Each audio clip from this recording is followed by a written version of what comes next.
Welcome Sagittarius, it's June 2020, I'm Dadhichi. Welcome to all of those new viewers, great to have your company.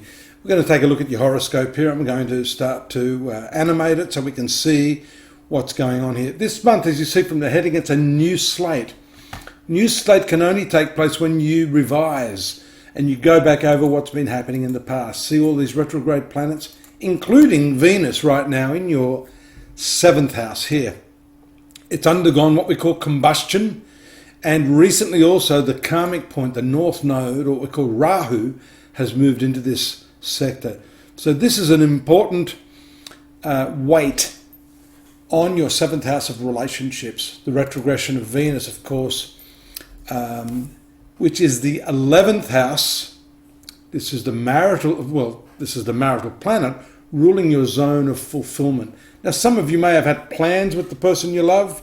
Some of you may have become engaged, had plans for weddings. Of course, the coronavirus has thrown everything out. The full moon also casts its influence there on the 6th, as you can see here. This is right on the nodes, close to it. It's not.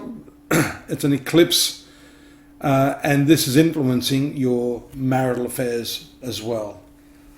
On the 8th and 9th, you'll notice the obsessive quality of the moon with these power players here, Jupiter and Pluto in your finance sector.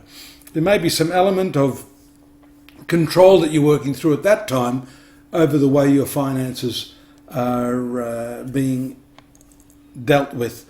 The conjunction with Saturn on the 10th. In the 3rd house, that's serious communications with your partner. You saw that was an aspect from this 3rd house to the 7th house. Keep your eye here on Mercury too, folks, later on in the month, just in a few days. This planet also goes retrograde. These serious discussions you had may be followed by some topsy-turvy events in your domestic sphere around the 13th and 14th when the moon crosses over Mars and Neptune. These two planets are having an influence as well. And around this time, they enter into a square aspect, what's a 90-degree angle to the Sun and Rahu. So there's a bit of tension there in your domestic sphere. And this is also to do with your own inner frustrations. That's why I said you've got to do a bit of revision this month and work out what it is that you want to make yourself happy. Although this 4th house has to do with the domestic sphere, it also has a lot to do with one's inner contentment, one's moral state, one's ethics, along with the 9th house. You see here that square between the Sun. These are all good planets for you. This rules the 9th house of spirituality. And the Mars, which rules the 5th house of creativity. It's also a spiritual planet for you. These two planets are at odds. And when that happens to be the area of your relationships, I think that's where a lot of your drama is going to play out this month. Take a look there on the 19th. Moon moves into the company of Venus, at retrograde Venus, and there we see the retrogression of Mercury. Again, the planet of love and marriage.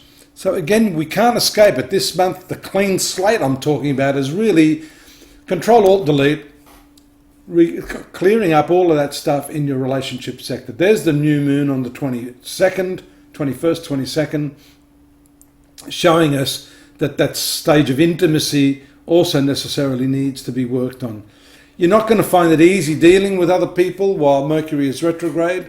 It is not a friendly planet to your sun sign.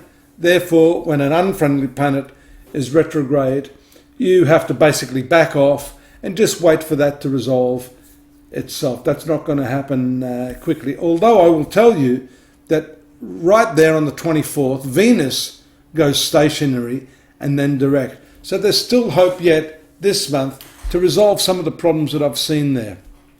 The Sun and Mercury in your 8th house and the last few days of the month have a lot to do with dealing with the monetary aspects of your relationship. I think your value systems have changed a little bit.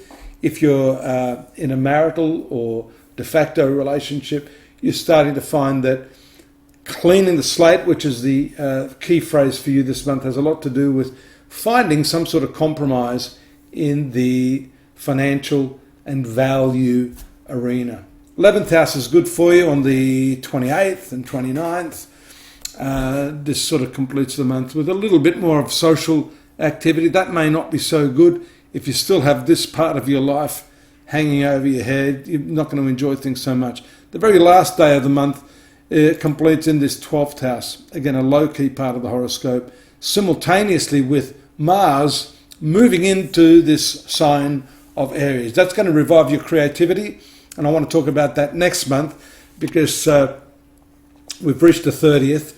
I'd like you to take a look at what I've written there for the daily, the monthly, the weekly. We've got the weekly horoscopes now for you Sagittarius, and the yearly context, so you can see this in the bigger picture of where you're going. Please subscribe, drop me a line, and if you want a more personal reading, I'm here at your disposal. Look forward to your company next month. Do stay safe. Bye-bye now.